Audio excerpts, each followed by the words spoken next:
everyone, welcome here. If you're new here, my name is Rebecca. If you're not new here, welcome back. Thank you for coming back and watching another video. So in today's video, we're doing something a little bit different. We're talking about a Netflix series, Get Organized with the Home Edit. If you're not familiar with this series, it's essentially a home organization show. The Home Edit is a company run by two women out of Nashville, I think. Their names are Joanna and Clea.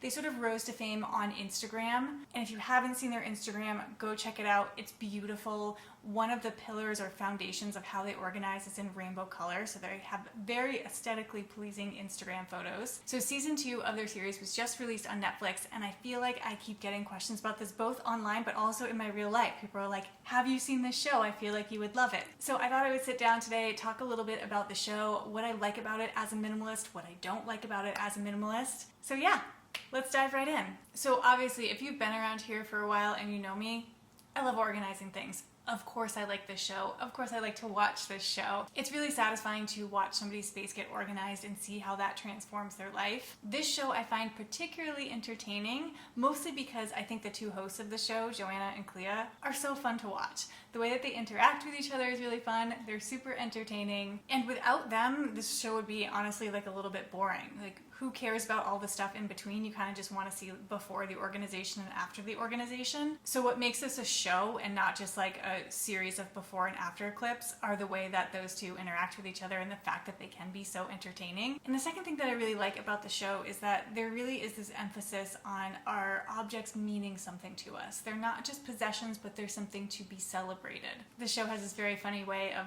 calling things in people's homes by a gender, like, oh, she belongs here, he looks so cute here, when they're talking about like a pair of socks or like a colored pencil or something, which is both like a little bit funny, but also starts to bring to the surface that these objects should be important and the things that in your house should be celebrated and revered. And so this quirky little personification starts to get at this larger issue of like, let's actually display our objects in a way that they deserve. So I feel this real alignment around the way the show talks about the things that we own and the way I think as a minimalist. In both cases, there is this real like celebration and idea that we should love the things in our house. We shouldn't just have things just to have them. So I feel this real alignment with the way that I think and the things that I value from a minimalist perspective in terms of like, yes, there should be a real celebration of the things in our home. We shouldn't just shove things away in a drawer without any respect or thought or intention. And so the fact that this show is so mainstream and so many people are watching it, they have millions of followers on Instagram, is a little bit heartening to me in terms of like, maybe there could start to be a little shift in perception of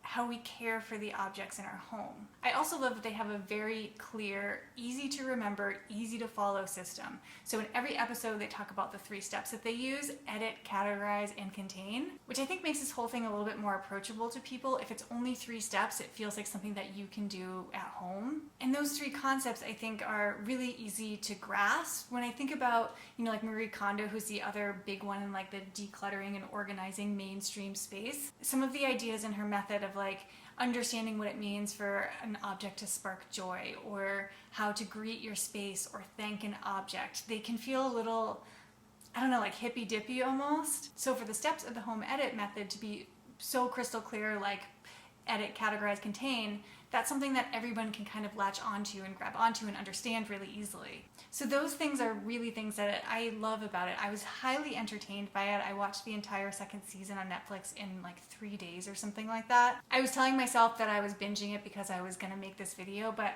I think I would have done it anyways. Like, it was really entertaining, and they started to cut up some of the episodes so you wouldn't see the reveal of the after till the beginning of the next episode, like classic Netflix binge tactic.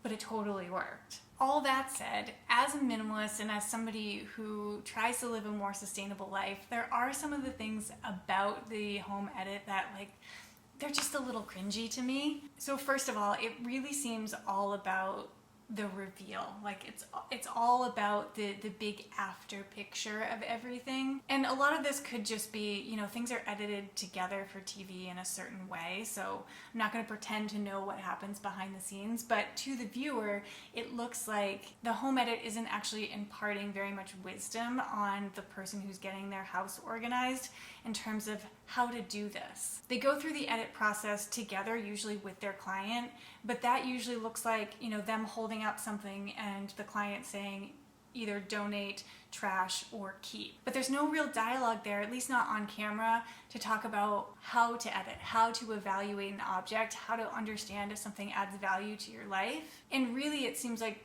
the only benefit that's being communicated to the client in terms of why you would want to edit is to make more space for other things. I think that's actually said at one point. You know, Joanna says several times throughout the series, you either get the thing or the space. But at some points it's also said if you make space, you can put more things in it. So it really just seems like a big miss to me in terms of helping people understand why the decluttering process is important and why owning less stuff can benefit your life, besides just having something that's aesthetically pleasing. And that's sort of reflected also in the fact that, like, after the edit process is over, the client is sort of sent away. And this again is all building up to this really big reveal, but the client's not part of the actual organizing process. So when the home edit comes in and, you know, folds all their clothes in these neat little envelope folds, or deciding how things are categorized, the client isn't exposed to any of that. So they're gonna come back to, say, a closet with all these beautifully folded clothes and not know how to maintain that. They're not going to know how to fold that way. It just seems like this moment in time process that is done in absence of the person who's actually going to have to live among these objects just to make something pretty. And that sort of leads really nicely into my next point, which is some of this stuff seems really unrealistic to me. I think that it's starting to set a precedent for what an organized home looks like that is unattainable. Or even if it's attainable, it's not sustainable, in the way that, like, it would be really hard to keep up with that level of organization for anybody who has a normal life. So I'm thinking of the episode where they were organizing a kid's playroom, and like all of the crayons are, you know, brand new and they have a pointy little end on them, and I'm like, whose crayons look like that? You go to anybody's house who has kids and the crayons are like broken in half. Some of them don't have the paper on anymore. Like half of them have a bite out of them. I feel like it's just perpetuating this unattainable standard for what our home should look like, instead of like really going into a real person's home and showing what real life organization looks like. There were just so clearly things that were done just for the big reveal shot. There was another one where they were doing a home office and there was a laptop sitting on the desk, and I was like, what? There's no plug for that laptop. Like, that's not really what that's going to look like. I feel like our lives are just so infiltrated with the perfection of things like Instagram and Pinterest, and the idea that there's this sort of reality-based TV show, and they are going into real people's homes with real messes.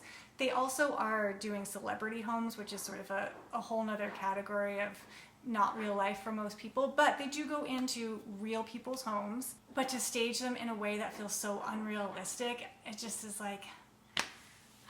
And I get that that's what people want to see, right?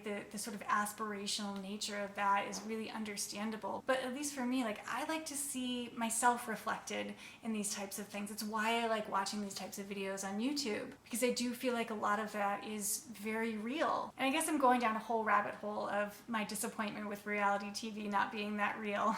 I don't know if that's even a worthwhile conversation to have, but I would have loved to see a better balance of what a real home looks like at the end of an organization.